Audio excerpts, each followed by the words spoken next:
The anomaly appeared on Dr. Elias Carter's monitoring equipment at exactly 3:47 a.m. station time.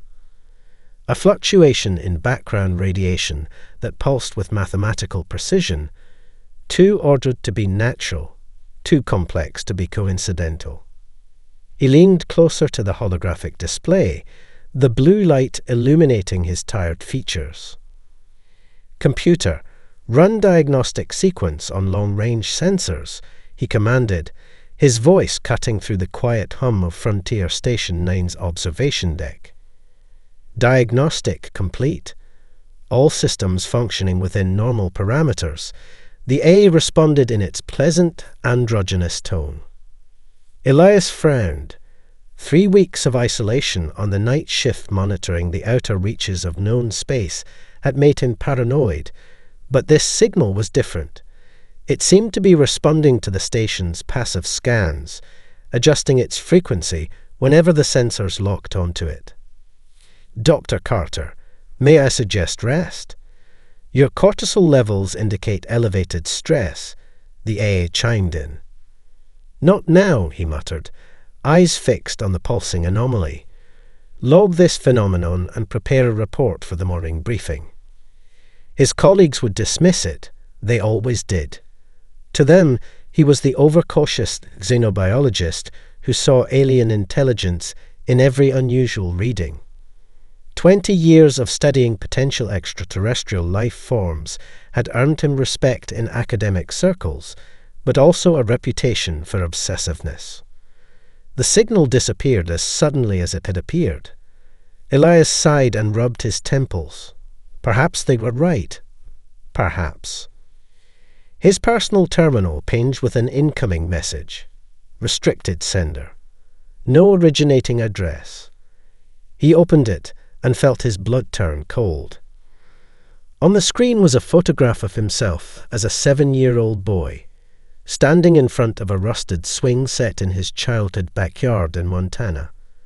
In his small hands, he clutched a strange rock with swirling patterns, a rock he'd found that summer and kept hidden beneath his bed until it mysteriously disappeared weeks later. No one should have this image.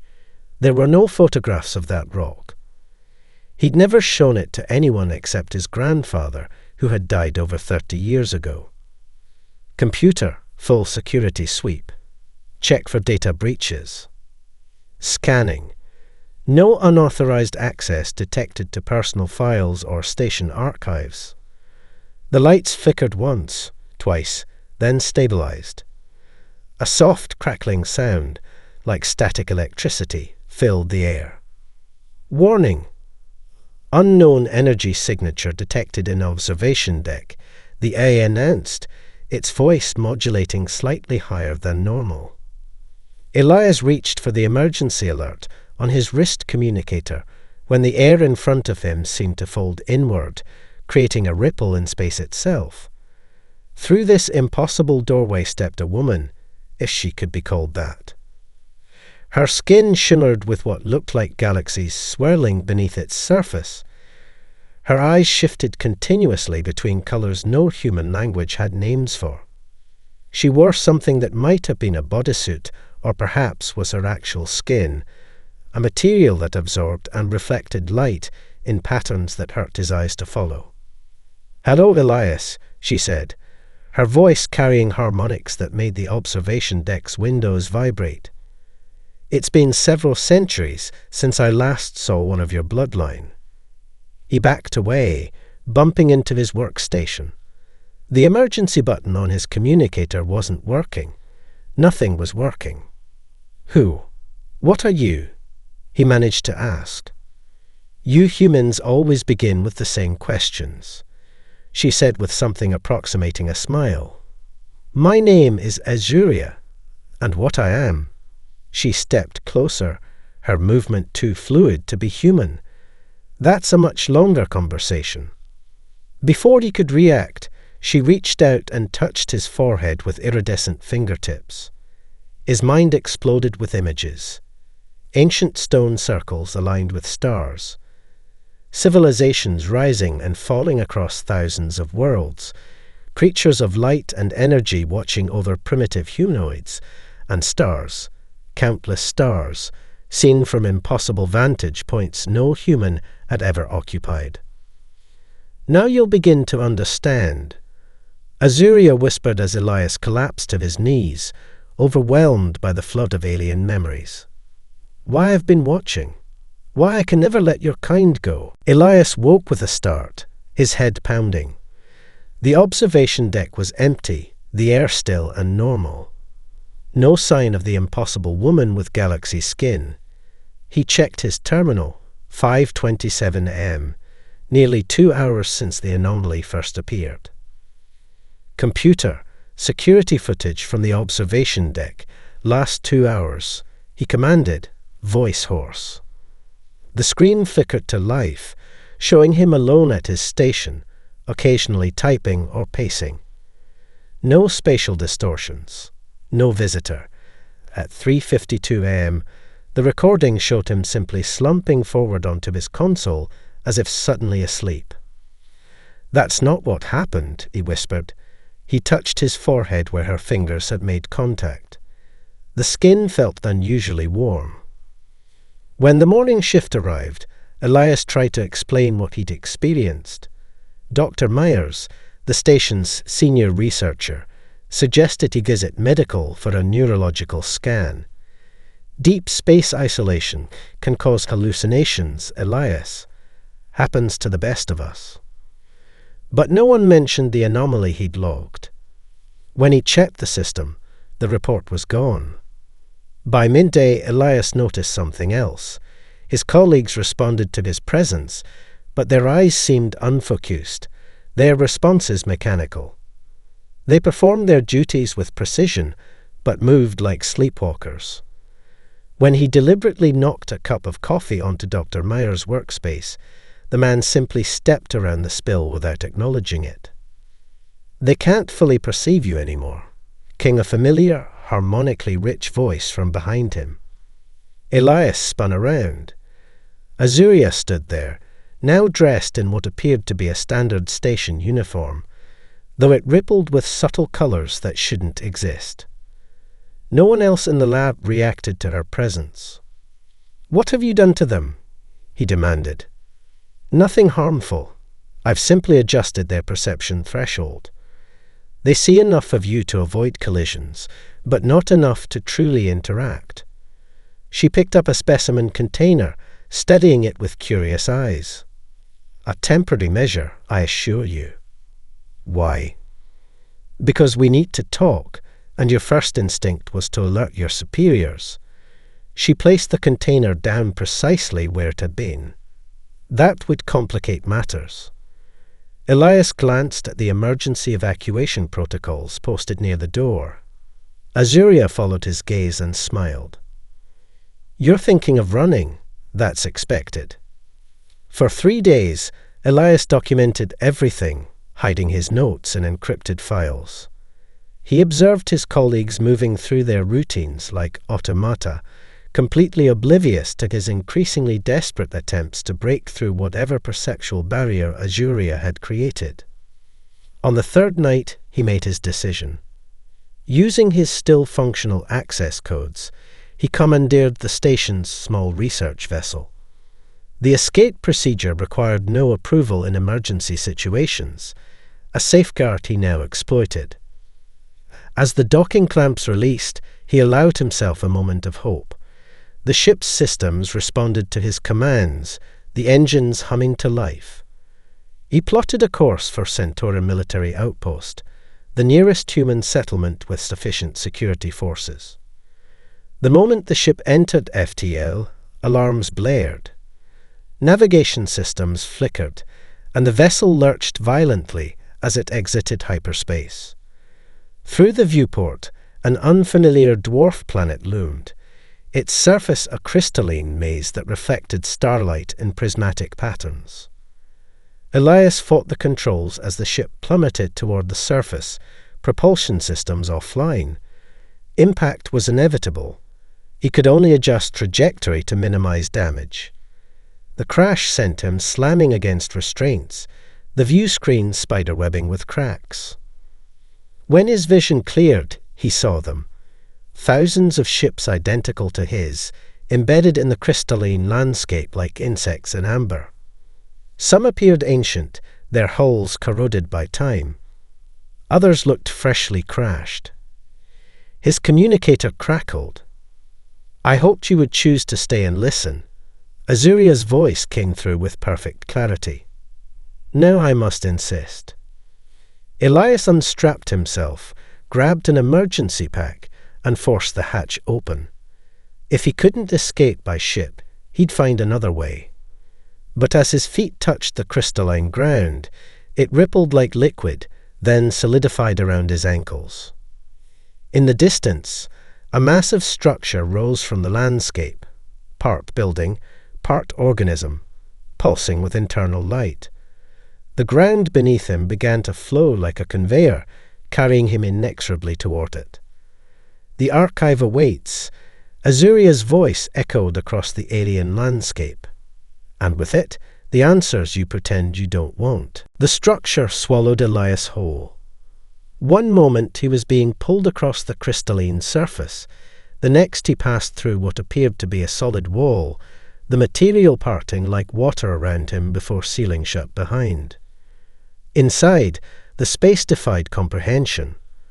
Corridors stretched in impossible directions, ceilings soared hundreds of meters overhead, and the walls themselves seemed alive, shifting, pulsing with information in the form of light patterns that somehow translated directly into his consciousness.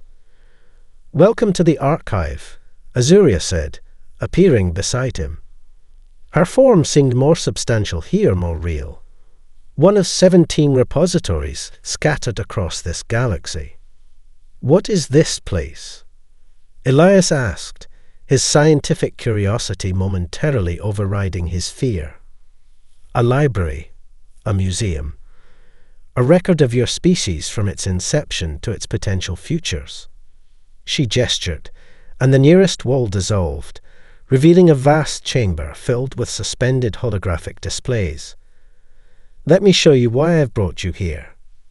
The first display activated as they approached, a perfect DNA double helix rotating slowly in the air. But as Elias looked closer, he noticed anomalies in the sequencing. "This can't be right," he murmured. "These base pairs, they don't follow natural evolutionary patterns." "Correct." Azuria's voice carried a note of approval. "Now look deeper."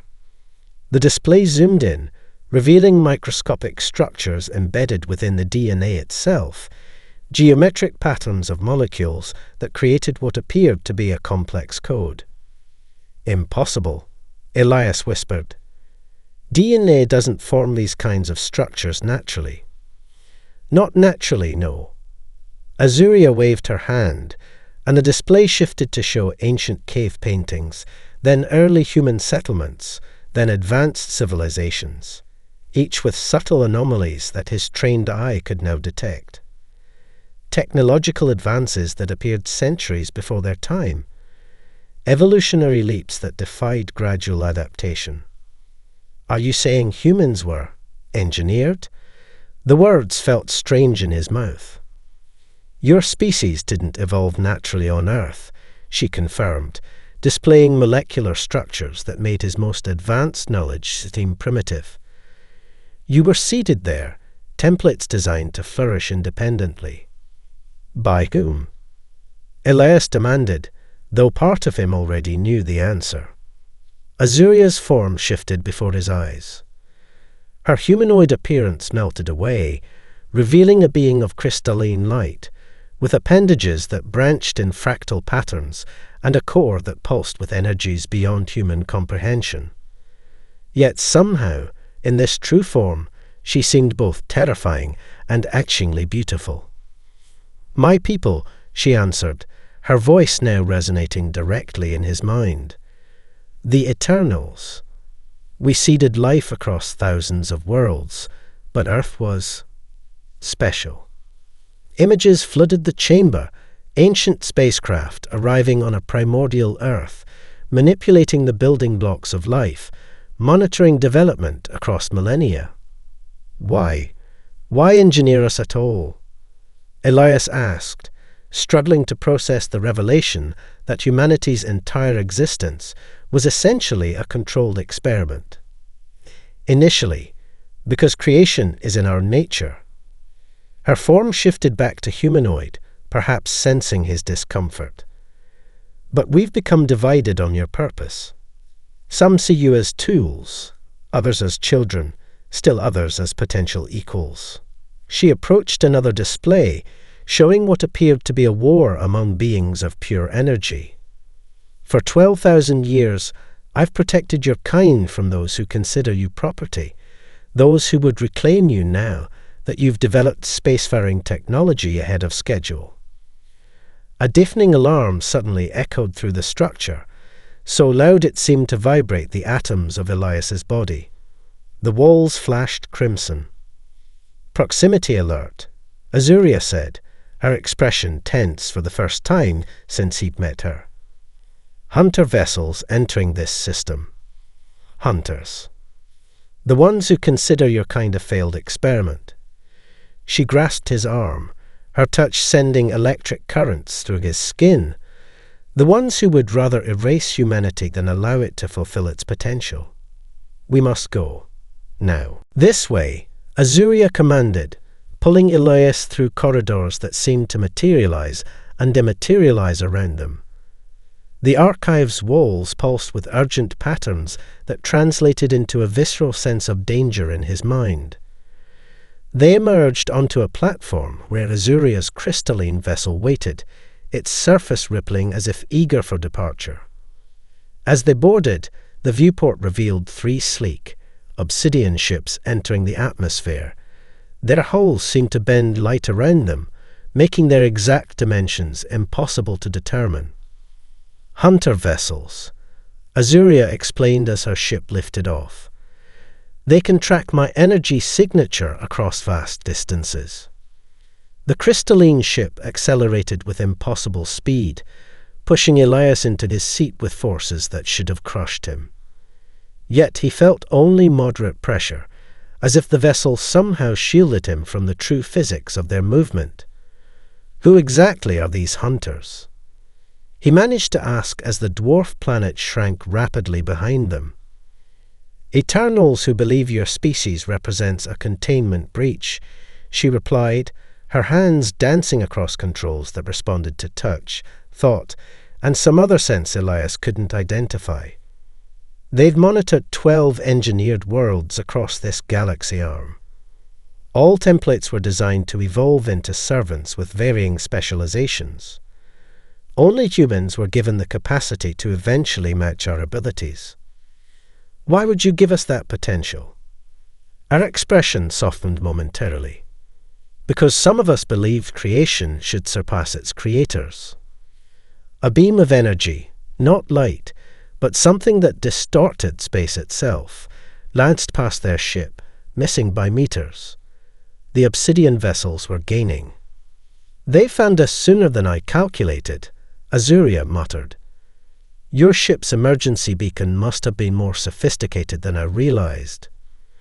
Another energy beam struck their hull directly. Alarms blared as crystalline surfaces cracked and resealed themselves repeatedly. We need to land, she announced. The ship's regenerative capabilities are overtaxed. The navigation display showed a small outpost on the fringes of human territory, Proxima mining colony, population 2,300. As they approached, Elias saw the standard architecture of human expansion. Habitat domes, extraction facilities, and a small spaceport. We can't bring them here, he protested. Those are civilian miners. The hunters won't harm them directly, Azuria said, though her tone lacked conviction. Maintaining cosmic secrecy protocols is still their priority. Their damaged vessel landed awkwardly on a secondary pad away from the main facilities. As they disembarked, Elias noticed the colony's warning lights were active, but no alert sirens sounded, unusual for an unauthorized landing. Something's wrong, he said as they approached the nearest habitat dome. "There should be security personnel responding to our arrival." Inside the airlock, they found the first colonist, a maintenance worker frozen in place, eyes vacant, tools still clutched in motionless hands. "Time manipulation," Azuria explained grimly. "A hunter technique. They've paused the colony's temporal field to prevent interference." They moved deeper into the facility, seeking the parts Azuria needed for repairs. Elias noticed how colonists reacted as they passed.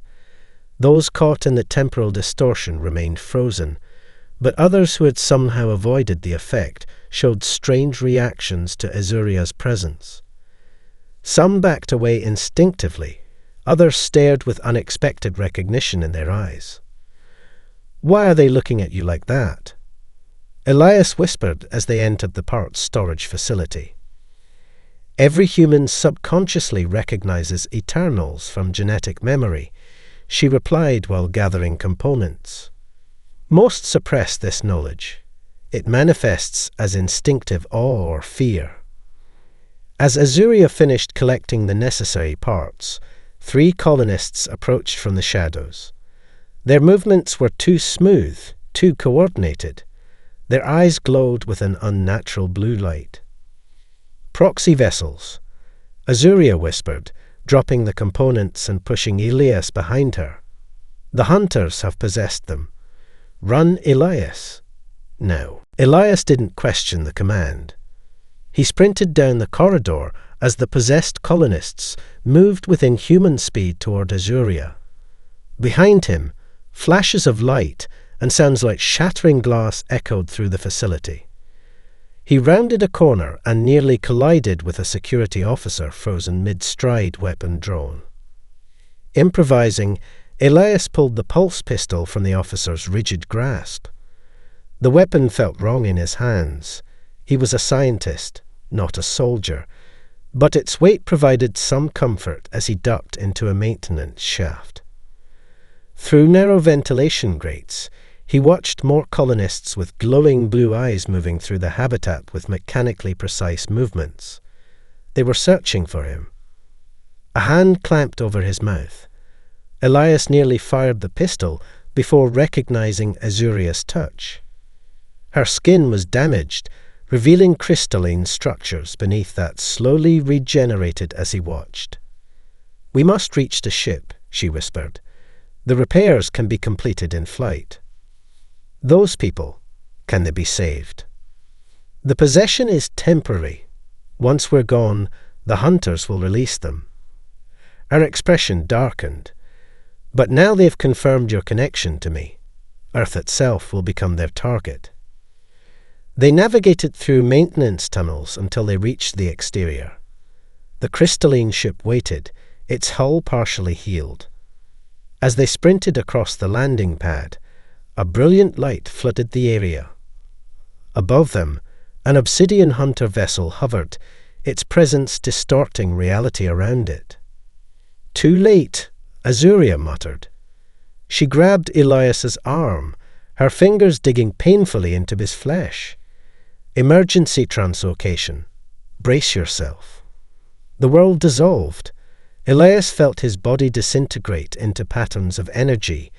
Consciousness stretched across impossible distances, then violently reassembled. He collapsed onto a dusty surface, retching and disoriented. When his vision cleared, he recognized their location instantly, Earth's moon. They stood within a small crater, invisible from orbital surveillance. Before them was what appeared to be a natural rock formation, but Azuria pressed her palm against its surface, revealing complex geometric patterns that glowed in response to her touch. The rockface dissolved, revealing a hidden entrance. "An eternal outpost in the Sea of Tranquility," she explained as they entered. "Established before your civilization began." Inside, ancient technology hummed to life, responding to Azuria's presence. Holographic displays activated, showing Earth in real time. Multiple red indicators blinked across the planet's surface. "Hunter Scout probes," she explained grimly. "They're moving faster than anticipated." Elias examined the facility with scientific curiosity despite their dire situation. "This was built to monitor us." "To observe your development," Azuria confirmed, activating a central console. "It was from here that I watched your first tentative steps into space." Alerts suddenly flashed across the displays. Earth's defense forces had detected their presence on the moon and dispatched interceptors. "We'll be trapped between human defenses and the hunters," Elias warned. Azuria's expression showed not fear but resolve. "Then the time for secrecy has ended." She placed both hands on what appeared to be a crystalline sphere at the center of the facility. Humanity must awaken now, ready or not. The sphere pulsed with blinding light, sending waves of energy toward Earth. On the monitors, Elias watched in horror as millions of humans simultaneously collapsed across the globe. Communications channels flooded with reports of inexplicable phenomena. Objects moving without touch, spontaneous healings, minds briefly linking across vast distances. "What have you done?" he asked, voice barely a whisper. "Given humanity a fighting chance," she replied, her eyes reflecting the cascading data. "The hunters will now accelerate their timetable. They must, now that the awakening has begun." A cylindrical chamber rose from the center of the outpost, filled with swirling energy. Azuria guided Elias toward it. "You must see everything now," she said, her voice both gentle and unyielding. "Including who I truly am to you." The cylindrical chamber closed around Elias, cutting off his protests. Energy coursed through him, not painful, but overwhelming, as if every cell in his body was suddenly awake and aware. His consciousness expanded beyond physical boundaries, and then the visions began. He saw a woman in medieval clothing placing a protective hand on a sleeping child during the Black Death, her touch somehow keeping the illness at bay. The same woman, differently dressed, guiding a young man through a battlefield during the American Revolution, bullets seeming to curve around them. Again and again through history. Her appearance slightly altered each time, but unmistakably Azuria, interacting with humans who all shared a subtle resemblance to Elias himself. "These are your ancestors," her voice explained within his mind. "Your direct lineage, preserved through my intervention across 27 generations."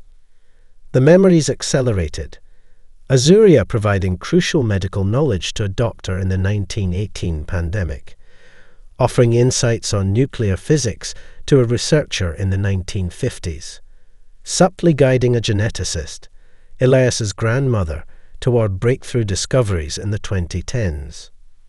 "You've been manipulating my family for centuries," Elias realized, anger mixing with awe. "Protecting," she corrected, "guiding. Your genetic line carries sequence patterns crucial to humanity's potential awakening." The vision shifted to a laboratory impossibly ancient yet technologically advanced beyond comprehension. Elias witnessed Azuria and others of her kind designing the human genome, molecule by molecule. Arguments erupted among them, some demanding limitations, others advocating for untapped potential. Azuria stood firm, insisting on embedding capabilities beyond what her fellow Eternals believed wise. "You're not just monitoring us," Elias understood with sudden clarity. "You've been guiding our evolution, my evolution specifically." The final memory showed Azuria extracting genetic material from herself, integrating specific sequences into the developing human template. The implication was undeniable. "Your DNA contains markers from me," she confirmed as the chamber released him. Elias stumbled forward, gasping as his mind reintegrated with his body. "You are In a very real sense, my descendant. Before he could process this revelation, the facility's alarms blared. The displays showed multiple hunter vessels entering Earth orbit. Simultaneously, Earth Defense Forces launched interceptors toward the Moon.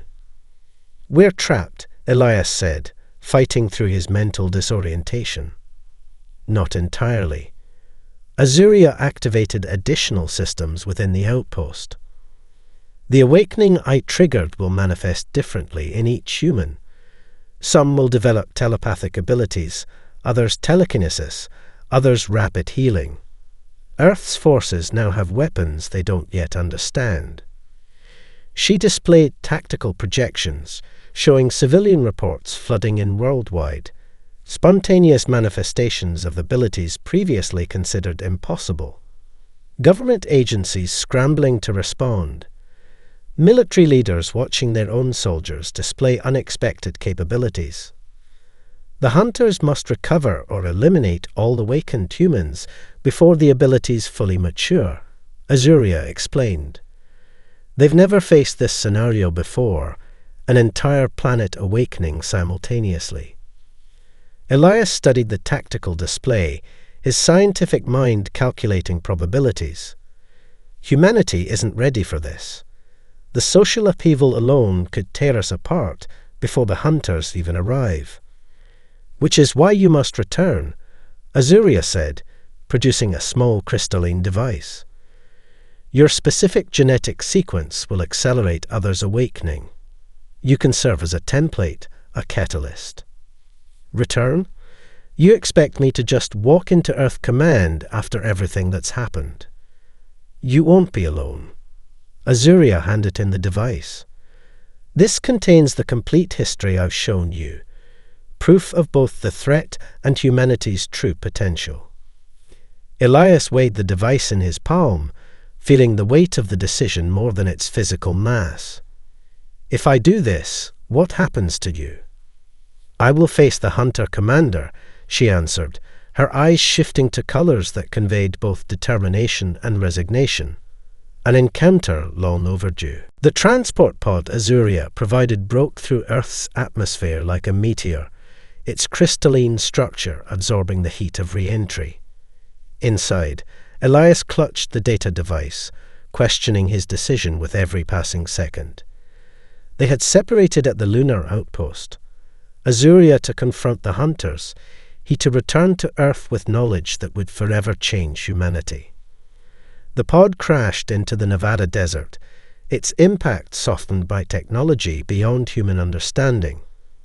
Before Elias could gather his bearings, he found himself surrounded by United Earth Defense Forces, weapons trained on him from every angle. Dr. Elias Carter announced a stern-faced colonel through a megaphone. "You are detained under Extraterrestrial Contact Protocol 7. Elias raised his hands slowly. "Colonel, I have critical information about the global event, about the abilities people are developing." "We know exactly who you are," the colonel replied, expression unreadable. "And what you've been doing with the entity designated Visitor 1. They transported him to a hastily established command center beneath Cheyenne Mountain. To his surprise, instead of a prison cell, he was escorted to a conference room where military leaders, scientists, and government officials waited. Their expressions ranged from suspicion to desperate hope. "We've been monitoring your movements since the station incident," explained General Helena Wright, the highest-ranking officer present. "Our deep space tracking systems recorded everything. Your crash on the crystalline planet, your visit to the mining colony, the lunar outpost activation." "Then you know about the hunters," Elias said. "We know entities matching that description have positioned 7 vessels in high Earth orbit," the general confirmed. "They issued an ultimatum 30 minutes ago. Surrender all humans exhibiting anomalous abilities or face what they called planetary sterilization." Elias placed Azuria's device on the table. "Then you need to see this." The crystalline device projected a holographic display that filled the room with images confirming everything Azuria had shown him. Humanity's engineered origins, the hunter's true nature, and the latent abilities encoded in human DNA. This explains the global awakening, said Dr. Samuels, Earth's leading geneticist. We've recorded over 3 million cases worldwide: telekinesis, telepathy, accelerated healing, even manipulation of electrical fields. People are terrified, added a United Nations representative. Religious groups call it rapture, governments are struggling to maintain order, and military personnel are among those developing abilities. General Wright leaned forward. Our analysts report your genetic structure is somehow accelerating the process in others. Your proximity enhances their abilities. That's why Azuria protected my bloodline, Elias confirmed.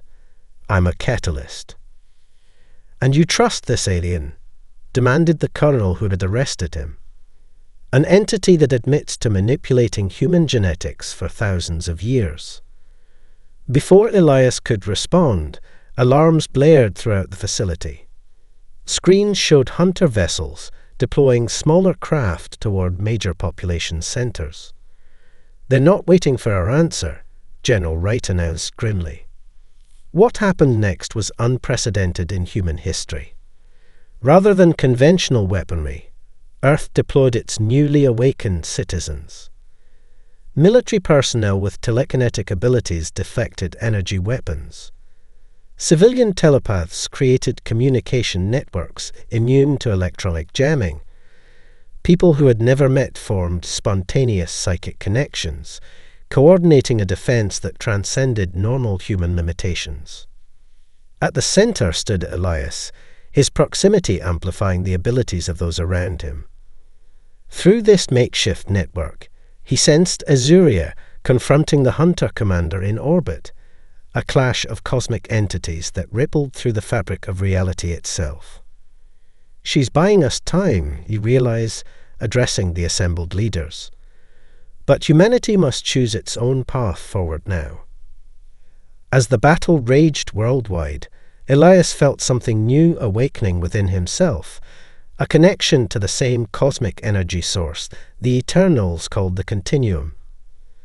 And through this connection, he sensed countless human minds doing the same, reaching toward a transformation that neither the hunters nor Azuria herself had fully anticipated. 3 days of unprecedented conflict transformed the world. Awakened humans, their abilities growing stronger by the hour, forced the hunter vessels to retreat from Earth's atmosphere. Global communication networks, enhanced by newly emergent telepaths, coordinated defense efforts across continents. The hunters had never encountered such unified resistance from any engineered species. Within the command center, Elias monitored these developments with growing wonder. His own connection to the continuum strengthened, allowing him glimpses of the cosmic energy dimension that powered the Eternals. Through this connection, he sensed Azuria's battle with the hunter commander, a confrontation occurring simultaneously across multiple planes of existence. Dr. Carter, General Wright approached, her expression mixing exhaustion with cautious hope. The primary hunter vessel is withdrawing from orbit. Their smaller craft are disengaging worldwide. They're not retreating, Elias corrected, his perception extending beyond conventional sensors. They're regrouping. This was only their vanguard. A technician interrupted with urgent news. Sir, we're detecting a massive energy signature approaching the lunar outpost. Our instruments can barely register it. The command center's screen showed a blinding flash of light engulfing the moon's surface. When it faded, Azuria stood in the center of the room, her form flickering between human appearance and her true crystalline nature. Around her, reality itself seemed to bend. The hunter commander retreats temporarily, she announced, her voice resonating with harmonics that made equipment malfunction. But he will return with forces capable of sterilizing this solar system. Elias approached her, noticing the damage to her form, portions of her crystalline structure fractured and regenerating slowly. You knew him. Once we were bonded partners, she admitted, her eyes shifting through shades of what might have been sorrow. Before philosophical differences about humanity's purpose separated us eternally. He led those who saw your kind as property. I championed your potential for independent evolution. General Wright stepped forward cautiously. How much time do we have? Perhaps 6 of your months, Azuria replied. Enough time for me to show Elias the final truth. She extended her hand, inviting Elias to follow. In the privacy of a secured chamber, she revealed what she had withheld until now. Humans weren't created as an experiment or as potential servants, she explained, displaying holographic models of cosmic energy patterns. You were designed as successors. The images showed the eternal civilization spanning millions of years, achieving technological and spiritual heights beyond comprehension, yet ultimately reaching stagnation. Their immortality had become a prison, their unchanging nature preventing further growth. We created humanity as our evolutionary heirs, Azuria continued. Beings that combine our cosmic awareness with the innovation that comes from embracing mortality and change. She produced a small crystalline sphere, pulsing with energy. This contains the complete genetic template, knowledge that would accelerate human evolution exponentially. With it, humanity could transcend its current limitations within generations, developing abilities that even the Eternals cannot match. Elias studied the sphere, understanding its implications. But at what cost? Would we still be human after such a transformation? That question is precisely why I fought for your independence, Azuria replied, her expression softening. The choice must be yours. Not mine, not the hunters, but humanity's alone. Outside the chamber, awakened humans worldwide continued to discover new abilities. Children born after the initial activation displayed even stronger connections to the continuum. Earth's governments struggled to adapt to this new reality while preparing for the hunter's return. Elias faced the most profound decision possible: to embrace the designed evolutionary path and transform humanity into something beyond both human and eternal, or to reject the accelerated template and allow humans to evolve naturally despite the greater dangers this independence would bring. As he held the genetic key in his palm, he finally understood why Azuria could never leave him alone, why she had protected his bloodline across centuries. He wasn't merely her creation or experiment. He was her legacy, her hope for a future where consciousness itself could evolve beyond the limitations of immortality. Whatever you choose, Azuria said softly, know that after 12,000 years of watching over your kind, I have come to a profound conclusion. Her form began to fade, her energy depleted from the battle. Creation has indeed surpassed its creators, and that was always the point.